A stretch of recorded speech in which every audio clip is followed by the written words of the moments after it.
Estragon sous un arbre sans feuilles, Vladimir le rejoint, tous deux errant ensemble sans but précis. Ils n'ont qu'une seule habitude ancrée, se quitter tous les soirs, se retrouver tous les matins. On comprend qu'ils attendent là, dans le but de rencontrer un homme, Godot qui ne vient jamais. Soudain un cri se fait entendre, débarquent en fait deux hommes. L'un est surchargé de bagages, le cou ligoté par une corde, l'autre le tient en laisse, et un fouet dans son autre main. Le maître dit s'appelait Pozzo, et se présente comme le propriétaire des terres sur lesquelles se trouvent les deux vagabonds. Son esclave a pour nom Lucky. Pozzo, pour remercier son public, fait faire à Lucky une danse comme s'il était un singe savant. Et cela met mal à l'aise Vladimir et Estragon. Finalement le maître et l'esclave s'en vont. Vladimir et Estragon restent seuls. Ils veulent partir mais ne peuvent pas, parce que Godot doit venir.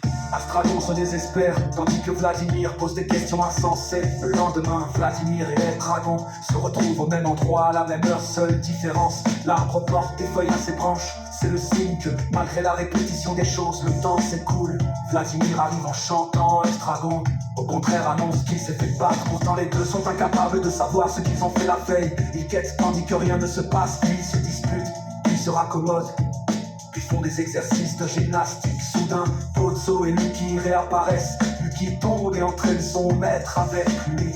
Vladimir et Estragon trouvent un moyen de se divertir. Pozzo à terre demande qu'on l'aide, Estragon voit plutôt là l'occasion de le battre pour se distraire un peu. Mais Vladimir lui oppose l'idée de dignité humaine et tente de le relever. C'est un échec, il tombe lui aussi, bientôt suivi par Estragon.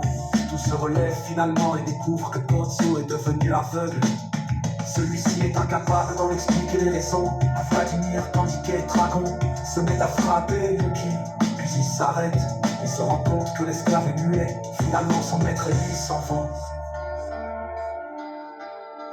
Vladimir et Estragon sont de nouveau seuls, et de compères féministes demandent si Pozzo n'est pas Godot déguisé. Vladimir souhaite continuer d'attendre, mais Estragon lui propose de se pendre. Pour en finir, il tente alors de le faire avec sa ceinture, mais celle-ci se casse. Les deux compères décident de revenir le lendemain avec une bonne corde. Ainsi, si Godot ne vient pas, ils seront quand même délivrés. La rencontre de Pozzo et Lucky lui offre une vraie occasion de se divertir. Estragon ose de partir, sans doute pour que Vladimir le supplie de rester. Vladimir est largement moins pessimiste que son partenaire. C'est lui qui rassure Estragon, qui le convainc de rester là.